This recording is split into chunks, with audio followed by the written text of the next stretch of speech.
Nesta noite, restando apenas a compreensão do significado do nome de José, quanto aos nomes dos pais das 12 tribos de Israel, nós avançaremos na nossa jornada pelo livro Nomes, Shemot, que em nossas Bíblias deu Êxodo. Nomes, capítulo 1, a partir do verso 1, diz: Estes, pois, são os nomes dos filhos de Israel que entraram no Egito com Jacó. Cada um entrou com sua casa: Rúben, Simeão, Levi e Judá, Issacar, Zebulon e Benjamim, Dan, Naftali, Gade e Azer. Todas as almas, pois, que desceram de Jacó foram 70 almas. José, porém, estava no Egito. Sendo, pois, José falecido, e todos os seus irmãos e toda aquela geração, os filhos de Israel frutificaram e aumentaram muito, e multiplicaram-se, e foram fortalecidos grandemente, de maneira que a terra se encheu deles. Depois levantou-se um novo rei sobre o Egito, que não conhecera a José. Amém. Antes de avançarmos para novos ensinos, nós precisamos recapitular o final da mensagem do último domingo. O Senhor Jesus disse aos líderes dos judeus em João capítulo 5, no verso 39, vocês estudam minuciosamente as Escrituras, porque creem que elas lhes dão vida eterna. Mas as Escrituras, vamos dizer juntos, as Escrituras apontam para mim. Então nós vimos no último domingo que todas estas coisas que estamos examinando no livro de Êxodo, no dizer do próprio Senhor Jesus, todas estas coisas falam dele. Como aconteceu no final da mensagem do último domingo, vocês novamente irão me ajudar. Citando os nomes dos patriarcas pausadamente, para que eu responda com o significado de cada nome, já percebendo todos nós a centralidade da pessoa de Cristo. Vocês já estão prontos? Amém. Aleluia! Para quem não está, abra aí, pode ser no celular, Êxodo capítulo 1. Nós vamos seguir a sequência que aparece aí a partir do verso 2, a sequência dos nomes. Êxodo capítulo 1, verso 2. Vocês vão falar o nome de um patriarca na ordem, começando por Rúben. Eu darei o significado do nome, já contextualizando, já identificando a centralidade da pessoa de Jesus Cristo nestas coisas, tá bom? Então vamos lá, vocês podem começar. Vede um filho, ele ouve, ele auxilia, ele celebra Adonai. Ele é o homem dado em pagamento. Ele é exaltado. É o filho da mão direita, o abençoador. Ele julga a minha luta. Ele é a riqueza, a fortuna, a alegria, a bem-aventurança, o caminho para Adonai. Aleluia. Eu acho que vocês podem dar um aleluia mais forte. Aleluia. Jesus é o caminho, a bem-aventurança, a felicidade daquele que está em marcha para o encontro com Adonai. Jesus é a figura central da Bíblia e da história, e isso inclui o Êxodo. Muitas vezes ele estará implícito, oculto, como no caso, como acabamos de ver no nome, ou no caso dos nomes dos patriarcas. Jesus se encontra belamente representado ali, embora oculto. Ao falar do estabelecimento dos descendentes de Israel no Egito, Moisés considera José uma peça-chave. Foi por causa de José que os patriarcas subiram de Canaã e se estabeleceram no Egito. Indiretamente foi por causa de José que a história de Israel começou no Egito. Foi por não conhecer mais tarde, ou por não dar importância justamente à história de José, que um novo faraó se levantou e oprimiu Israel. Portanto, José é a peça-chave, ao menos deste trecho que vai de Êxodo 1, verso 5, a Êxodo 1, verso 8. Então, dos versos 5 a 8, pelo menos, José é peça-chave. O verso 5 nos diz: todas as almas, pois, que desceram de Jacó foram 70 almas. José, porém, diga comigo, José, porém. Esse José, porém, aqui não é o sobrenome dele, não. Porém, não é sobrenome, né? José, porém, estava no Egito. Em março de 2021, o Espírito Santo nos levou a meditarmos sobre a vida de José. E convém relembrar de que modo José foi parar no Egito. Então eu creio que nós necessitamos retornar a algumas partes finais daquele glorioso sermão. A Bíblia diz que, motivados por ciúme, os irmãos de José o lançaram num poço sem água, venderam-no a mercadores de escravos que subiam para o Egito. Lá, depois de muito sofrimento e mediante uma série de acontecimentos inusitados, José chegou a se tornar o vice-rei do Egito. Nessa época, após 7 anos de fartura, o mundo, não apenas o Egito, o mundo seria assolado por 7 anos de fome. Com cerca de 38 ou 39 anos de idade, no segundo ano de fome na terra, é isso que nos diz Gênesis capítulo 45, verso 6, José, enfim, se deu a conhecer a seus irmãos, que foram ao Egito, ou que tinham ido ao Egito, em busca de comida.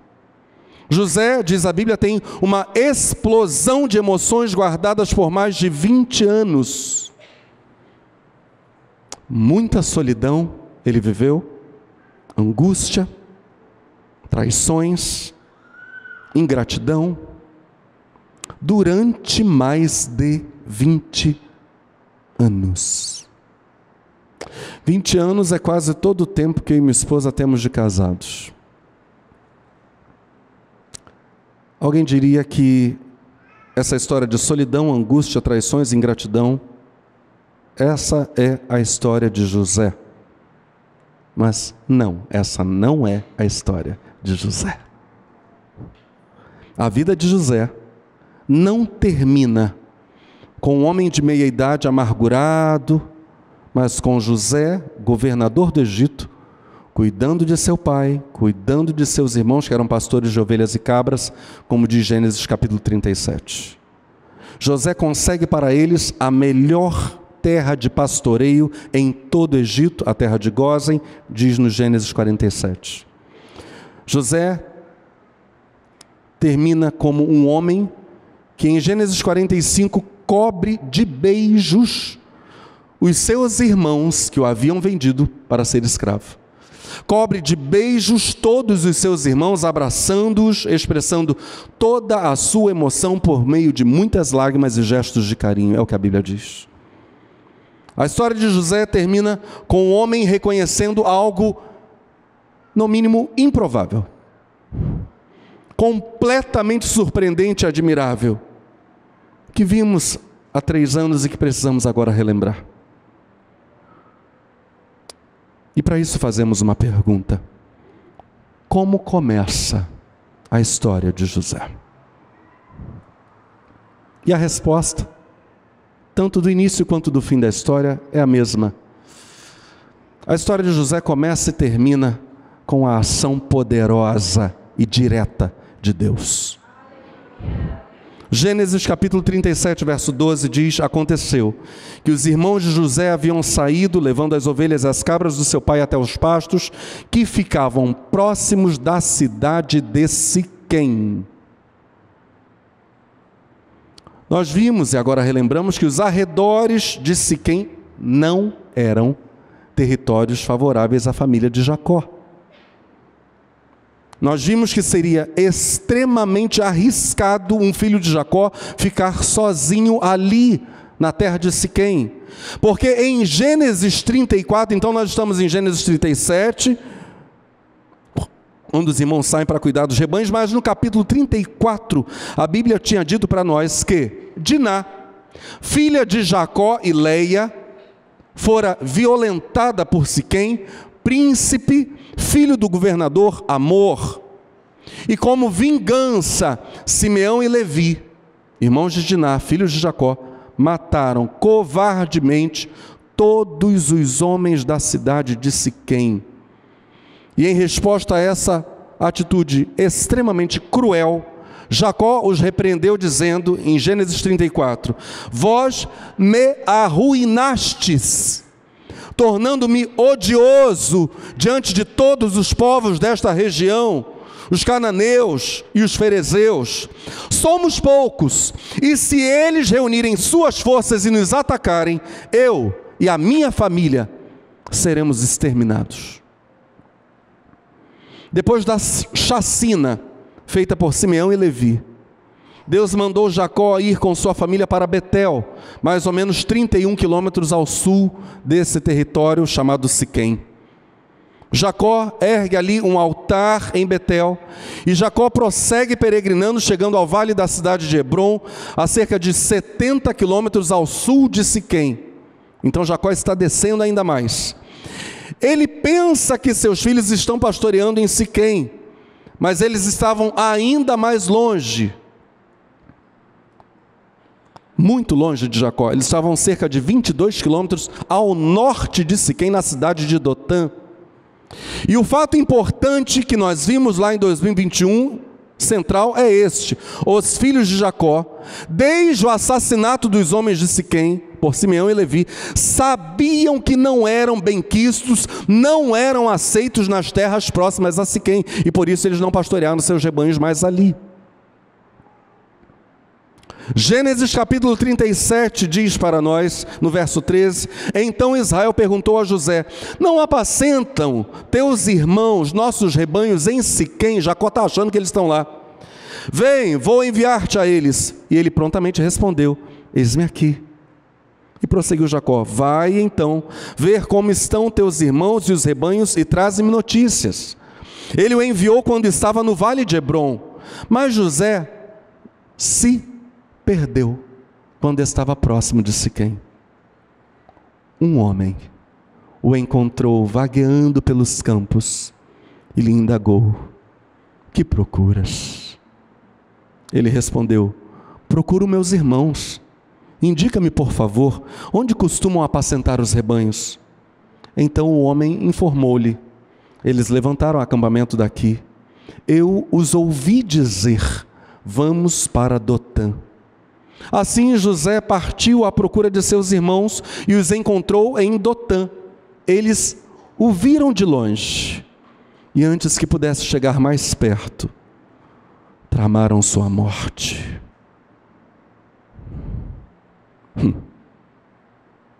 Havia um homem em Siquém que conhecia os irmãos de José. Um homem em Siquém que não era hostil à família de Jacó.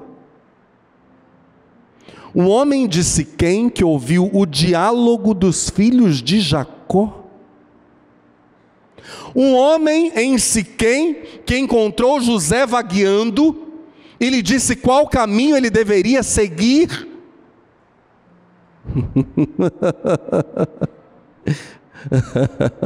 Que homem misterioso é esse? Se esse homem não houvesse encontrado José, talvez o jovem tivesse retornado a salvo para junto de seu pai em Hebrom. Talvez José jamais tivesse passado pela prisão, pela humilhação.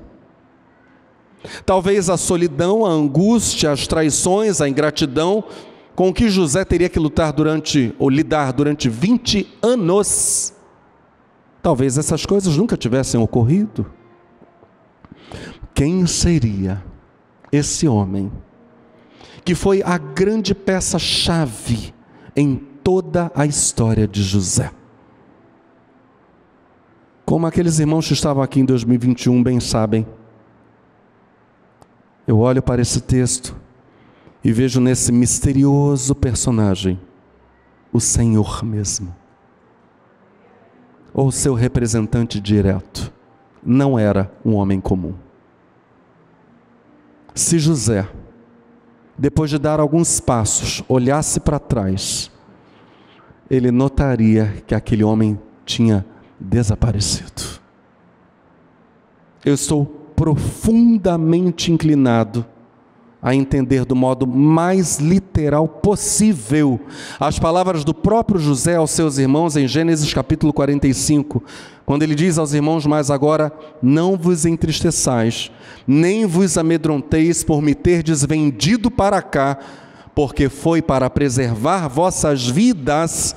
Diga comigo que Deus me enviou adiante de vós. José prossegue dizendo: há 2 anos de fato que a fome se instalou na terra, e ainda haverá mais 5 anos sem semeadura nem colheita.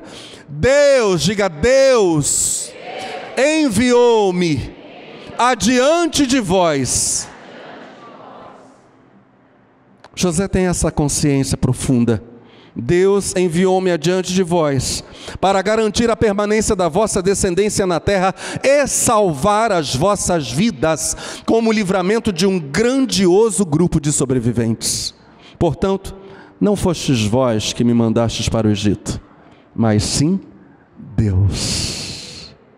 E Ele me estabeleceu como Abba, pai do faraó, seu vizir e administrador de todo o Egito. Só minha esposa deu aleluia.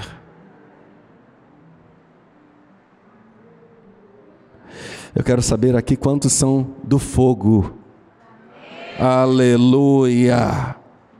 Nós estamos vendo um Deus que cuida muito de perto da história daqueles que são dele. Não estamos soltos, não estamos à deriva, estamos nas mãos de um Deus poderoso. Em 2021 eu me maravilhei com a intervenção divina desde o início e ao longo de toda a história de José. E eu me maravilhei naquela época em saber que não sou o único teólogo a crer que essa personagem não era um simples homem de Siquém. Schurach nos conta justamente como mestres judeus entendem esse texto.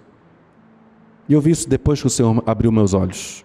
Segundo a exegese, a interpretação bíblica judaica, é Gabriel, mensageiro de Adonai, que interpela por iniciativa própria nosso herói para colocá-lo na rota do seu destino. Eu não posso afirmar que seja Gabriel, mas uma coisa é certa: foi Deus quem mandou José para Dotã. Schurach diz: o homem se sabe e sequer se deseja livre, mas Adonai permanece sempre o Senhor de seu destino. Êxodo 1 nos diz que José estava no Egito quando a linhagem de Jacó desceu para lá. Esse José, que foi enviado por Deus antes de seus irmãos chegarem. Esse José, diga comigo, Yosef. Esse Yosef, cujo nome é formado da raiz Isaf, e que significa acrescentar ou recomeçar. Eis o contexto do seu nascimento em Gênesis capítulo 30, a partir do verso 22. E lembrou-se Deus de Raquel, e Deus a ouviu e abriu a sua madre. E ela concebeu e teve um filho e disse: tirou-me, diga Asaf, tirou-me Deus a minha vergonha, e chamou o seu nome Yosef, José. Ele, Deus, acrescentará, dizendo: o Senhor me acrescente outro filho, ou Adonai me acrescenta um outro filho. Então Raquel ou pede ou afirma que Deus lhe dará mais um filho. O nome de José vai expressar justamente a fé no Deus que remove completamente a esterilidade e que acrescenta a vida. O Deus de José é o Deus que acrescenta, é o Deus do recomeço. Agostinho, Procópio de Gaza, que foi um teólogo grego do século VI, Orígenes e tantos outros teólogos e vários pais da igreja viram em José uma figura de Cristo. Procópio de Gaza chegou a dizer: se José permanecesse na casa de seu pai Jacó, o Egito não teria saciado a sua fome. Igualmente, se Jesus, o Filho unigênito, permanecesse junto ao Pai na santa glória, não teria salvado o mundo. Então José é uma figura que tipifica Jesus de Nazaré. Evidentemente, os sentidos dos nomes dos patriarcas, aqui nós estamos vendo o sentido do nome José, o Deus que acrescenta. Evidentemente, os sentidos dos nomes dos patriarcas não podem ser aplicados indiscriminadamente em lugar dos próprios nomes, no texto bíblico, quando esses nomes aparecem. Nós teríamos muitas aberrações se a gente simplesmente fizesse isso com todos os nomes em todas as vezes que eles aparecessem. Por exemplo, Êxodo capítulo 1, verso 6, a substituição de José pelo significado do nome não é possível, você tem que ficar apenas com o nome próprio mesmo. Êxodo 1, verso 6, substituindo seria assim: sendo, pois, o Deus que acrescenta, esse é o significado do nome, José. Sendo, pois, o Deus que acrescenta falecido, e todos os seus irmãos e toda aquela geração, não dá.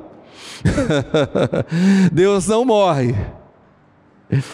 Então não dá para simplesmente trocar os nomes pelos seus significados em todas as vezes que eles aparecem no texto. Entretanto, desde que o resultado da frase, preste muita atenção, desde que o resultado da frase concorde com todo o restante da doutrina bíblica, a substituição dos nomes dos patriarcas por seus significados deve ser feita sempre que possível.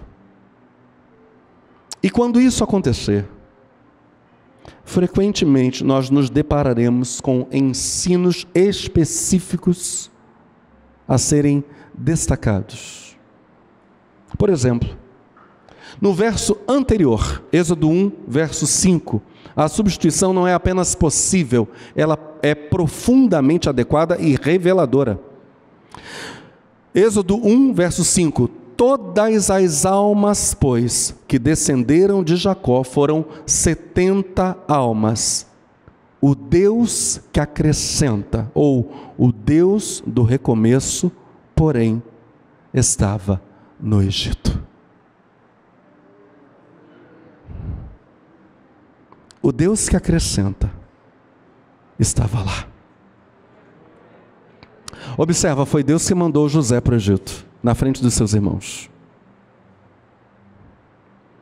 Foi Deus quem abriu o caminho diante de José para que ele tivesse experiências duras, difíceis, que o amadureceriam e que abririam a porta para que um homem muito profundo na relação com Deus, um verdadeiro pai na fé, abençoasse toda a casa de seu pai Jacó.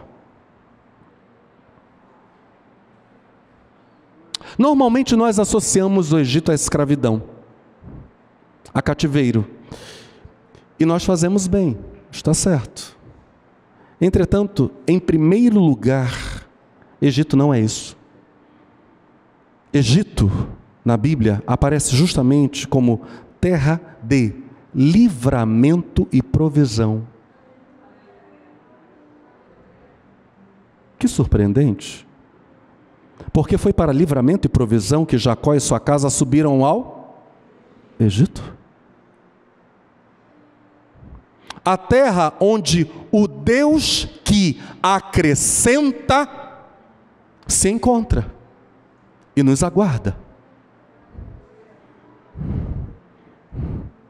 Todo o problema estará em esse Deus que está lá no Egito ser esquecido ou desprezado.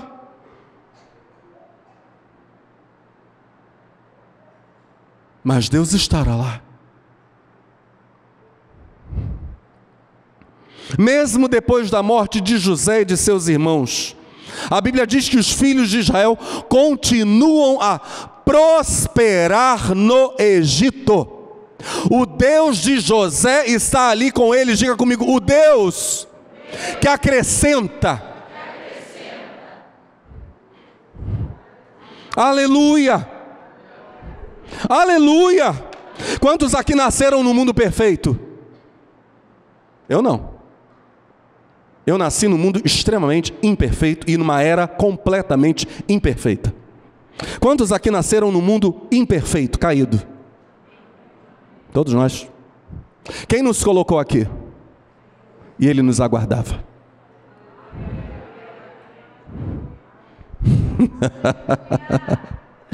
E Ele nos aguardava para nos acrescentar aqui nesse Egito, nesse mundo imperfeito, nesta era imperfeita que há de passar.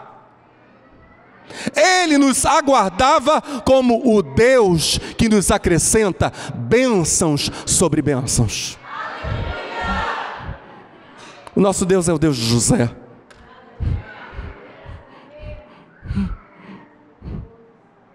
A pergunta que fazemos é: o que Ele acrescenta? E a quem Ele acrescenta? Comecemos pelo fim. A Escritura nos diz: todas as almas, pois, que descenderam de Jacó, foram 70 almas. Diga comigo: todas as almas que descenderam de Jacó foram 70. Quando nós meditávamos no nascimento de Zebulon, nós vimos que Leia atingiu sua plena maturidade. Zebulon foi o seu 6º filho e último. E em Zebulon nós vimos Jacó alcançou a abundância. Para Jacó ele foi o 10º filho. Nós vimos que figuradamente Zebulon representa, no contexto de Israel, maturidade e abundância. Agora, para que nós tenhamos o total de 70 israelitas no Egito, Jacó tem que estar incluído nessa contagem. E o número aparece aqui como um rico simbolismo. 7 vezes 10 é a totalidade de perfeições. E aqui perguntamos: que perfeições? Toda a humanidade, toda, está representada nos 70 israelitas que se estabeleceram no Egito a convite de José, fugindo da fome. José é, portanto, símbolo do Cristo, que lá no Egito nos aguarda. Ele estava aqui antes de nós. Ele diz: antes que Abraão existisse, eu sou. O Cristo que acolhe e salva a todos os que aceitam o convite para se unirem a Ele, numa terra que Ele separa para nós, no Egito, como terra boa.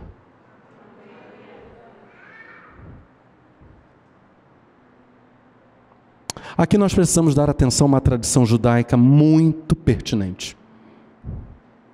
Baseada em Gênesis capítulo 10, o texto que fala sobre os descendentes dos filhos de Noé. Toda a humanidade, diz a Bíblia, veio dos filhos de Noé. Vamos falar os 3 nomes deles? Sem, Cão e Jafé. Em Gênesis 10, a Bíblia nos conta que que Sem teve 26 descendentes, que Cão teve 30 descendentes, até agora estamos com 56, e que Jafé, quem completa o total, teve 14 descendentes. Total, 70. O verso 32 de Gênesis capítulo 10 vai dizer para nós, é esta a relação dos descendentes de Noé, a partir dos quais se formaram as nações da terra depois do dilúvio. Então, toda a humanidade, e é essa a tradição judaica que eu estou citando aqui, compreende, dizem os judeus até hoje, 70 povos. Tudo veio de 70 povos. A partir de Babel, Gênesis capítulo 11, cada um desses povos terá a sua própria língua. Fato é que agora, quando 70 filhos de Abraão descem ao Egito, o Abraão em quem seriam benditas todas, não algumas, todas as famílias da terra, todos os povos da terra, todos estão representados. Olha o que Deus está fazendo aqui. Foram 70 os povos que se dividiram em Gênesis capítulo 11. Foram 70 os descendentes de Sem, Cão e Jafé. São 70 as almas, descendentes de Abraão, que entram no Egito. Ali, todos os povos da terra estão representados, porque é em Abraão, é na sua descendência, que a terra toda será abençoada. José, representante de Cristo, estará lá, aguardando-os para lhes dar uma terra boa. José, símbolo do Deus que acrescenta bênçãos e bênçãos aos 70. Diga comigo, Deus, o Deus de José, derrama bênçãos sobre todas as famílias, sobre todos os povos de toda a terra. O Deus de José é o Deus que acrescenta. Ele acrescentaria aos 70 e quer acrescentar a todos os povos. Mas o que é que o Deus de José acrescenta? Eu gostaria de me prender à tradução literal de Nomes 1, verso 7. Êxodo 1, 7. Literal. Os Benei Israel. Benei aqui, os filhos de.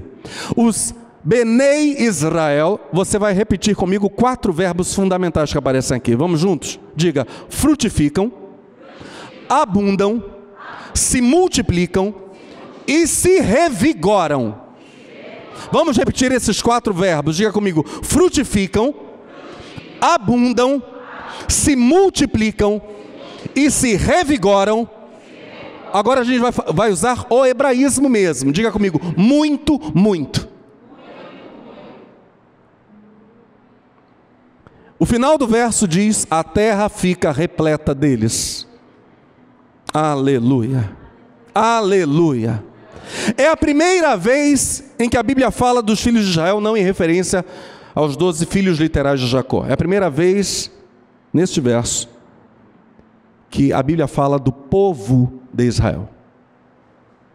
E nessa primeira referência, a mão invisível, a mão abençoadora do Deus Todo-Poderoso, a mão do Deus que acrescenta, se manifesta com poder. Os mestres judeus têm visto 4 diferentes aspectos da bênção de Deus a partir desses 4 verbos, e aqui a gente vai ter o auxílio deles. Diga, frutificam. Frutificam é o hebraico, ou vem do hebraico pará. Deus faz, este é o sentido, Deus faz com que a fecundação ocorra no ventre das mulheres judias. Ele as faz gerar. É a bênção da geração. Diga comigo, bênção da geração. Frutificam é isso, é o pará. Deus faz com que a fecundação aconteça. Aonde? No ventre das mulheres judias. Bênção da geração. Abundam, charats em hebraico. Deus preserva a vida das mulheres e Deus preserva os seus filhos. Os bebês não são abortados. Os partos são bem-sucedidos. Deus está lá em cada parto. Esta é a ideia de Charatz. Deus é o Deus que abençoa os partos. Diga bênção no parto. O terceiro verbo, se multiplicam, ravá. A ideia é a de que as crianças israelitas crescem. Elas são preservadas como crianças. Deus lhes dá crescimento. Diga comigo, bênção da preservação. Então até agora nós já vimos que Deus dá a bênção da geração, Deus dá a bênção no momento do parto, Deus dá a bênção da preservação das crianças. E o quarto verbo, se revigoram, atzam. As crianças não apenas crescem, mas crescem com vigor. O povo se torna forte, poderoso. É bênção no desenvolvimento ou no fortalecimento. É assim que Israel cresce no Egito.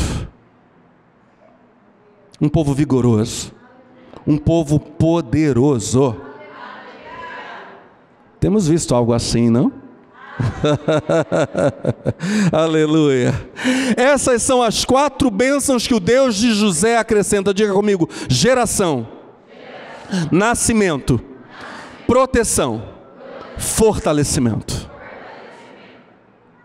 É dessa maneira que Deus cumpre sua tríplice promessa feita primeiro a Adão, depois a Noé, depois a Abraão.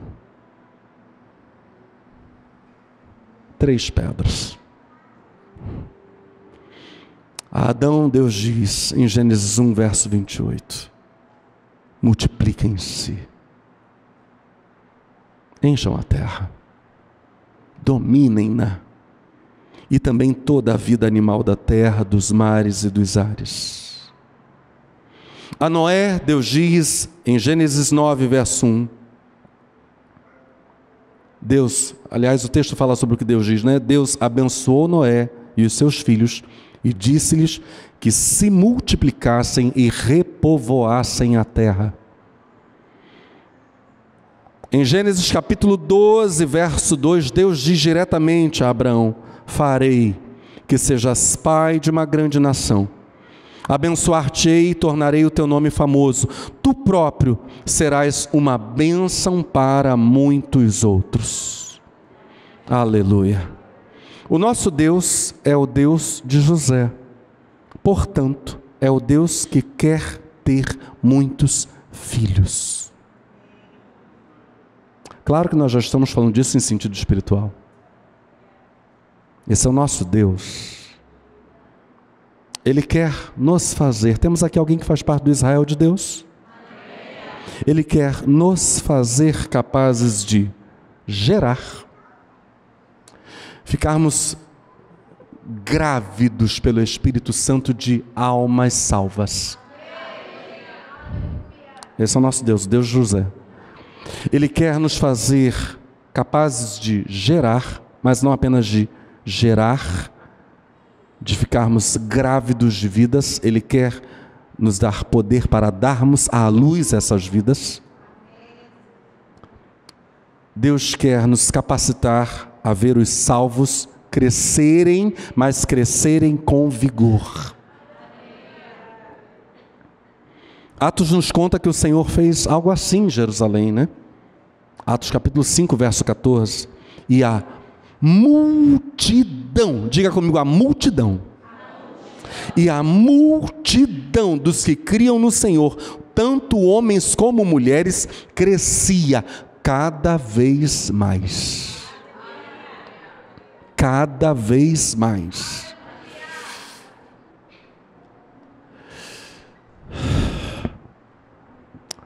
Temos aqui alguém que durante este ano quer gestar, dar à luz e ver crescer com força filhos espirituais. Amém. Aleluia.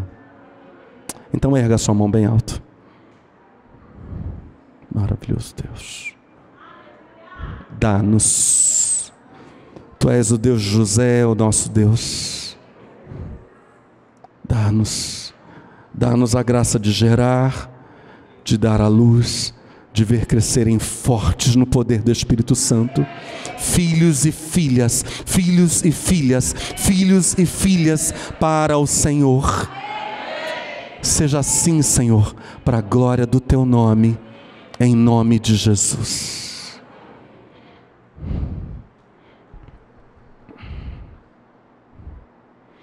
Em agosto do ano passado, a Missão Portas Abertas publicou uma reportagem sobre Mianmar. Mianmar é um país no sul da Ásia. Faz fronteira com a China, por exemplo. A reportagem veio com o seguinte título: Aumento da perseguição e novas conversões em Mianmar. A perseguição e a proibição dos cultos não impediram que mais pessoas conhecessem Jesus. Num trecho da reportagem nós lemos o seguinte: Desde o golpe militar, em fevereiro de 2021, as autoridades locais impuseram fortes restrições quanto aos cultos, pelo medo de as pessoas usarem as reuniões para organizarem protestos e se mobilizarem contra o governo. No entanto, cristãos anseiam pela comunhão para orarem juntos e ouvir a palavra de Deus. O parceiro local, Piang, esse é um nome falso, está conduzindo cultos na região e disse: há 3 templos na vizinhança onde costumávamos nos reunir. 2 deles foram interditados pelo governo. E o terceiro é muito distante para a maioria. Por isso, muitos cristãos se reúnem nas casas como igrejas domésticas. Desde as restrições, olha o que Piang diz. Desde as restrições e mudanças, novos cristãos têm chegado. E o número dos que creem continua crescendo.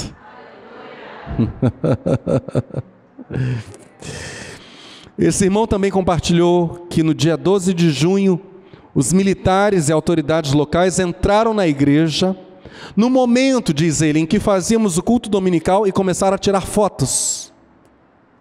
Eles chamaram o pastor da igreja e líderes para o gabinete e disseram que não permitiriam que os cultos continuassem a acontecer, pois deveriam evitar multidões. Disseram que aquele era o alerta final e que não sabiam o que fariam se não fossem obedecidos. Mas, apesar dos desafios, da oposição, das tentativas de restrição, os cristãos continuam adorando a Deus e muitos se convertem. Muitos, diz o irmão aqui, se converteram recentemente.